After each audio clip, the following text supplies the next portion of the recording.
Are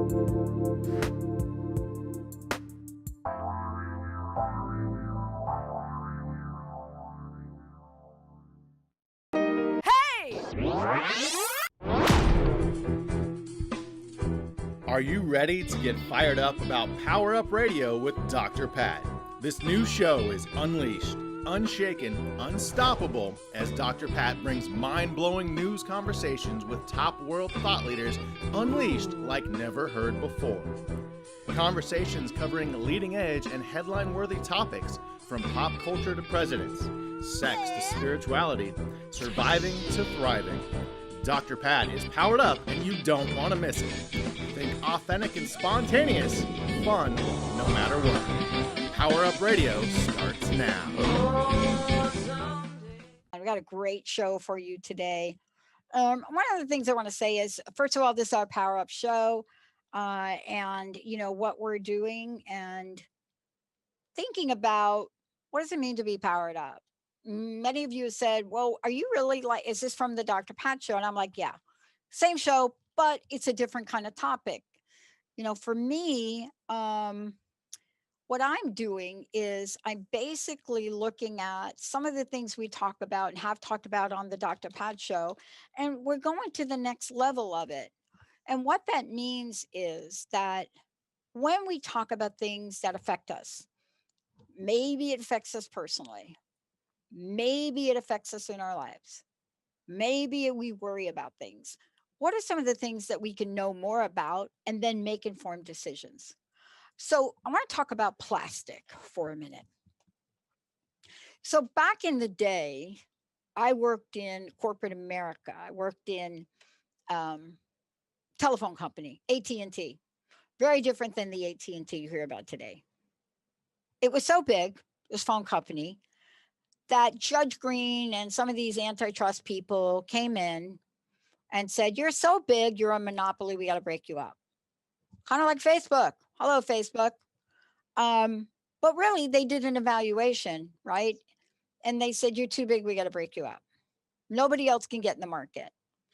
And I know Facebook's under that scrutiny now. I'm not so sure about Twitter, but for sure, somebody sitting over there in the Senate, I know a couple of folks over there in the Senate and in the Congress right now, they're just like, hey, they big, right? Maybe some of these people were like, hey, the phone company big, break them up, break them up. So you think about that now, and it's hard to know whether that was a smart move or not.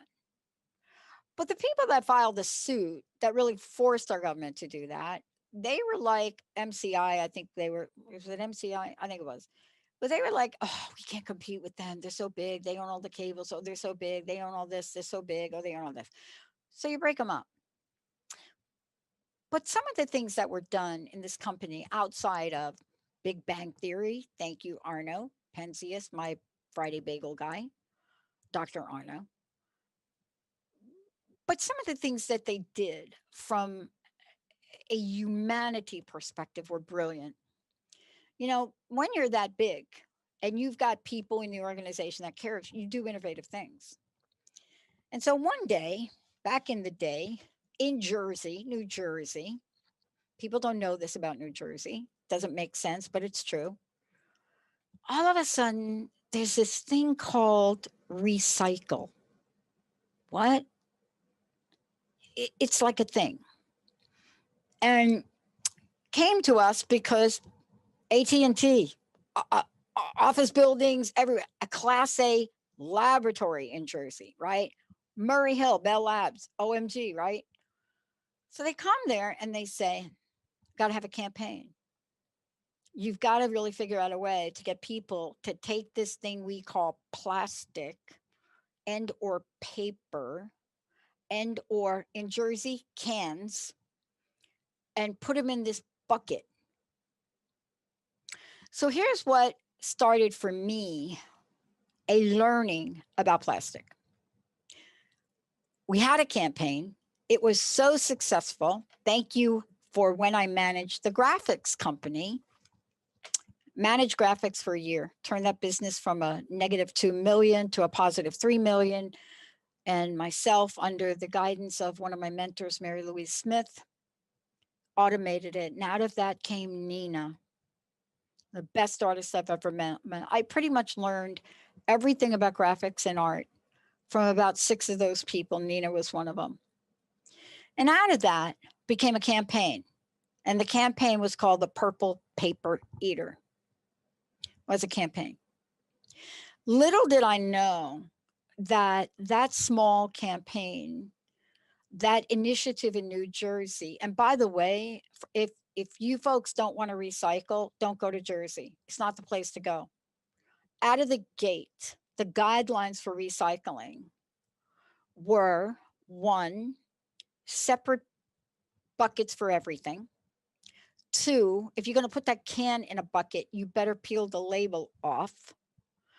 3, everything is recyclable, sort them. And 4, one of the best uses of talent was to give jobs to people that were either physically challenged or otherwise, but could do a great job.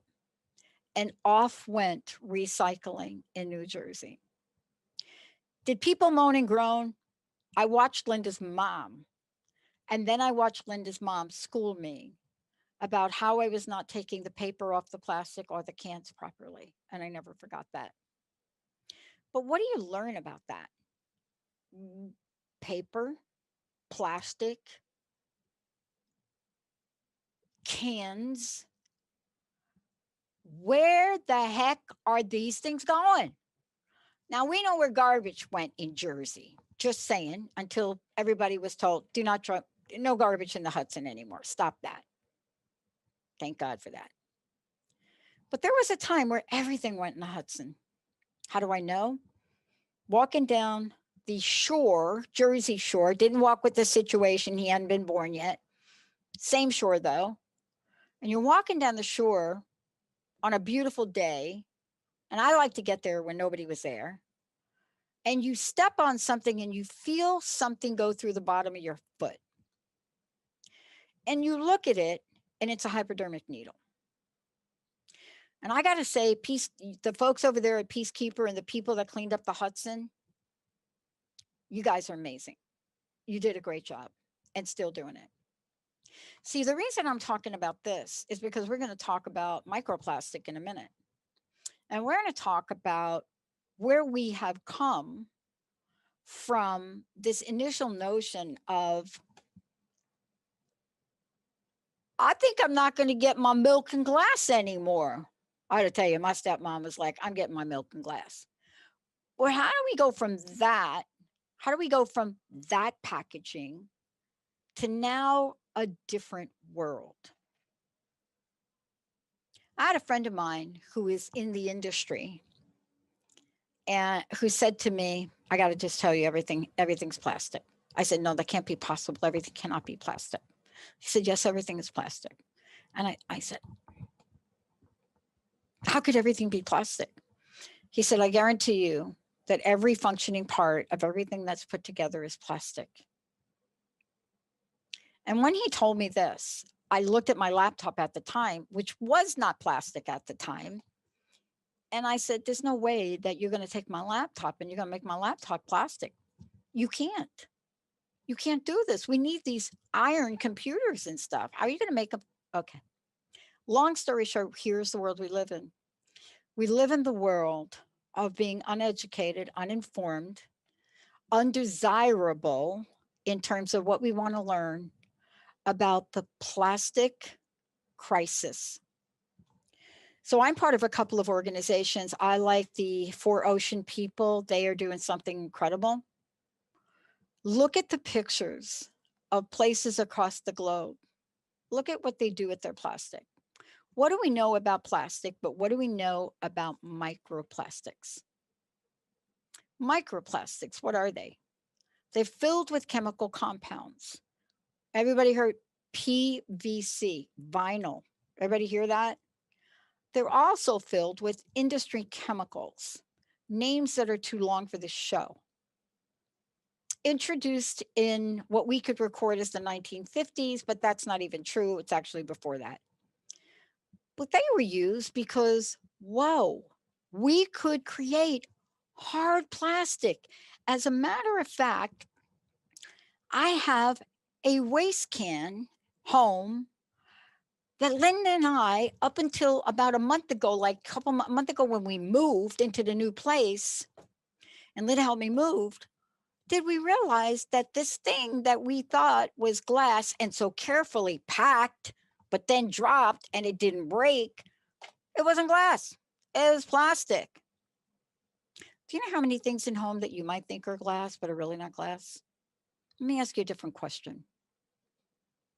Do you know how many things that are in your home or that you will bring in your home and you will put in a place where you either will cook with them, eat with them, store your food in them, drink your drinks from them?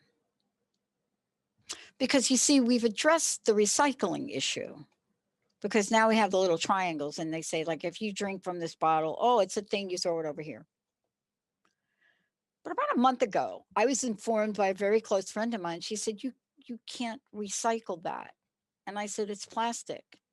It shouldn't go in the no, it's not plastic. That's not recyclable.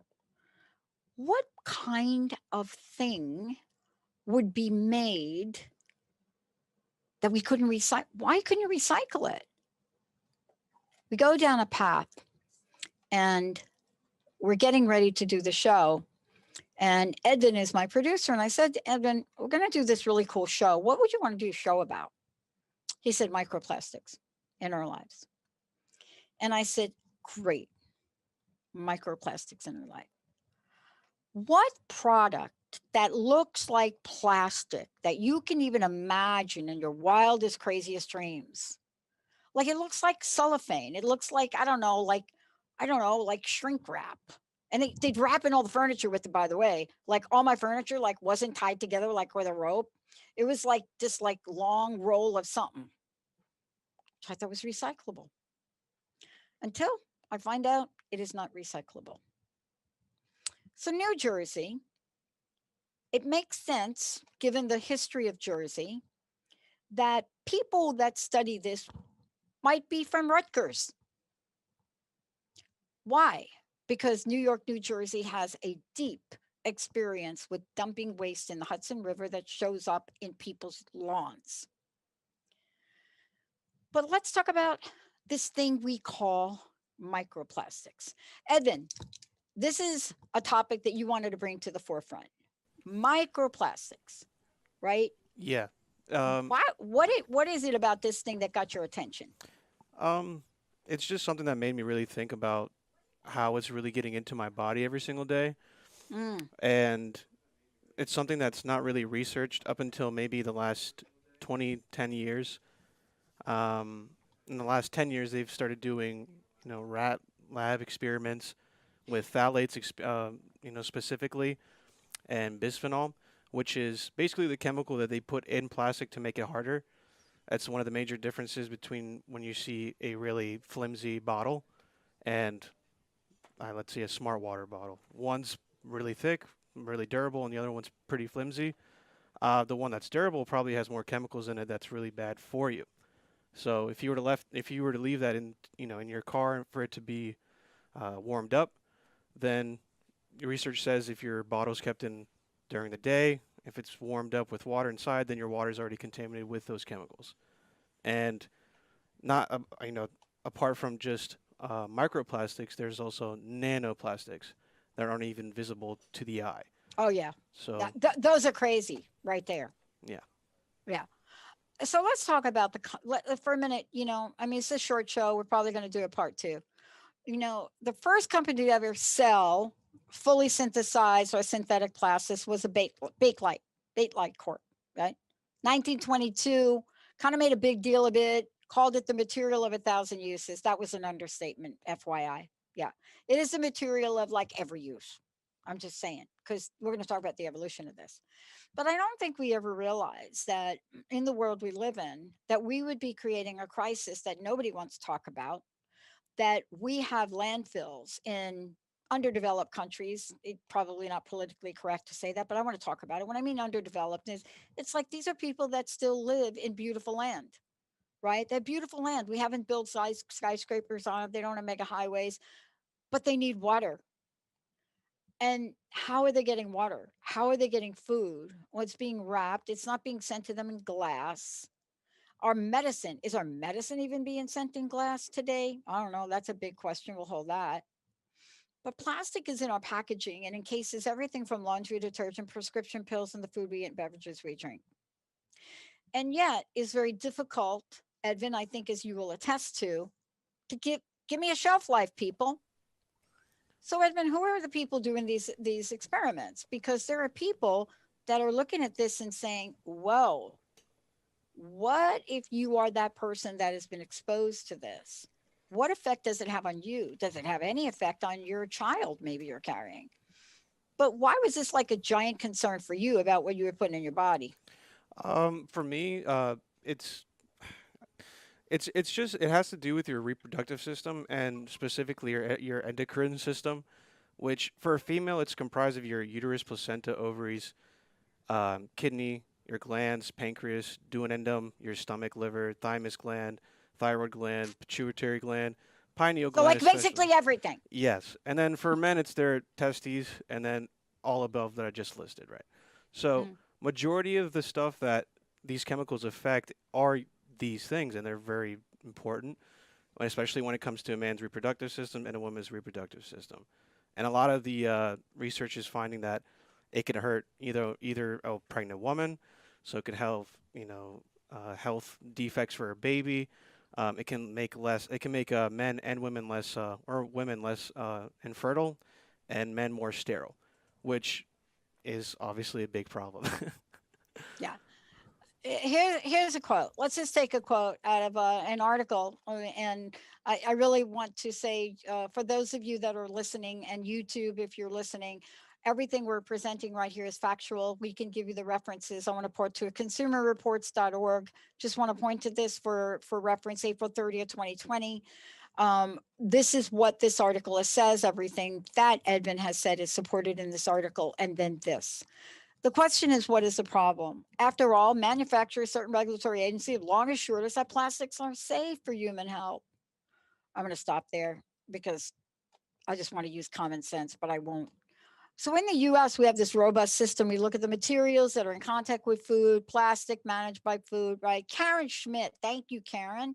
Food and Drug Administration, thank you. Senior Director of Regulatory Technical Affairs, and the American Chemistry Council and industry group represent plastic chemical manufacturers say this: consumers should feel very confident using any plastic coming into contact with food that they would buy in a grocery store. Okay, yet growing concern, right in the article. Growing concern. So, what is a concern, right? So, it's not that we have photos of whales and albatross and sea turtles washing ashore, their stomachs clogged with the stuff. Or maybe not the stories about swirling ocean vortexes collecting litter from all around the globe. Maybe you're not concerned about that because you don't live in the middle of the ocean, or so you think you don't. Or maybe it's like reliable research now showing, hello, this is it, reliable empirical analytical research now showing that tiny bits of plastic are in our food, our drinking water, the air we breathe, and yes, inside our bodies. Let me say that again. This is research, everybody. Reliable research now shows that tiny bits of plastic are in our food, drinking water, in the air we breathe, and yes, inside our bodies. You know, when the Japanese, a couple of years ago, we went through this a bit, and there was a picture of the folks in Japan, not sure what city, but all of them were walking around with oxygen masks. We all kind of made fun of that. I look back at that now and I'm thinking to myself, where can I get my portable oxygen mask? So here we go. The credit card here. Here's the credit card. This is from the article. Thank you, Senator Tom Udall, North Democrat, New Mexico. I don't even know if you're a Democrat in New Mexico anymore. It doesn't matter. The article, here's what you said. He was holding up a credit card and he said, this credit card here, this is how much plastic you're consuming every week. And he held up a Visa card and he said, announcing legislation meant to reduce plastic pollution, right? And this is in 2020. I don't even want to talk about what happened to that legislation. But he was referencing a preliminary estimate by some scientists that plastic, the average person may be eating and drinking. Please listen to this. I don't know if Edvin's got a picture to show. Each person, average person, may be eating and drinking totals as much as 5 grams per week. He held up that credit card, people. 5 grams per week. One research review published in 2019 calculated that average Americans eat, drink, and breathe in more than 74,000 microplastic particles each year. So what is the experiment that most of us have done growing up and trying to figure out what the green movement is like, myself included? We're going to launch a green channel as part of our expansion. I've done many talks called the 50 Shades of Green because I believe that you can enter knowledgeable, informed decisions about climate and the earth at any level. I believe you don't have to do it all, but I do believe we need the truth. We need the truth. Some scientists say it's likely ingesting these tiny bits of plastic could expose us to harmful chemicals. There can be no effect, says Pete Myers, PhD, Dr. Pete, founder of the chief scientific nonprofit Health and Scientist, adjunct professor at chemistry at Carnegie Mellon University. People have this idea that plastic is clean, a sterile object that doesn't come apart, says Dr. Sherry Mason, sustainability coordinator at Penn State. I love it when these Pennsylvania schools go at it. Yeah, I just love it. You know, my mentor and chair on my research was from Carnegie Mellon. So I just love it. But in fact, raw materials of plastic are created from what? Do I say the double F word? Fossil fuels, including oil and gas. Thousands of chemicals, depending upon which you're talking about. Hard, soft, flexible. They include something that is called BPA. Also phthalates. When you hear those words, those chemical words, here's what we want to know. This is why we're doing this really short interview, part 1. Probably going to do a whole bunch of these. I can't get it. I want to get really excited about it because I could go on forever. I can't wait to invite some of my friends that we talked about cleaning up the Hudson with, many years ago. But here's the deal. They can leach into foods. I'm not saying this. I'm saying the science is saying this. These chemicals, these BPAs and phthalates can flow and leach into foods touched by plastic, especially when plastic is warmed. How many of you leave your plastic bottles in the car, your plastic anything in the car, your baby's plastic thing in the car? Do you do that? Do you think that's something that you might do accidentally, not knowing? Do you think you might not do it after maybe you hear this and you think, I'm not going to leave my baby's bottle in the car? I know it's empty. There's nothing in it. I'm leaving it in a hot car. What's the temperature we get in a hot car? You ever measure the temperature in a closed window hot car, even in the Pacific Northwest on a day like that? Today, look in your car when you go out. Look at that water bottle that's sitting in the front seat of your car. Before you pick up that water bottle and drink it, please go and Google this article, consumerreports.org, health and fitness, how to eat less plastic. This is such a strange article title. How to eat less plastic, microplastics in food and water. It's not even telling you how we can stop eating them. The article is like, basically, you can't. It's like you can't stop eating them. The article is like, let us tell you how you can eat less. It's a great topic Edvin picked. And, and there's so much of this.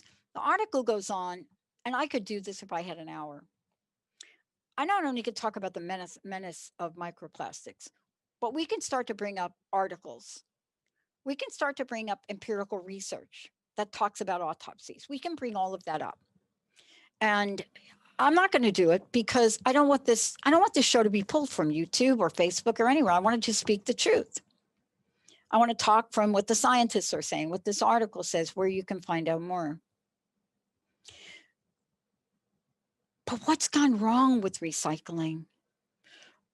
What's happening?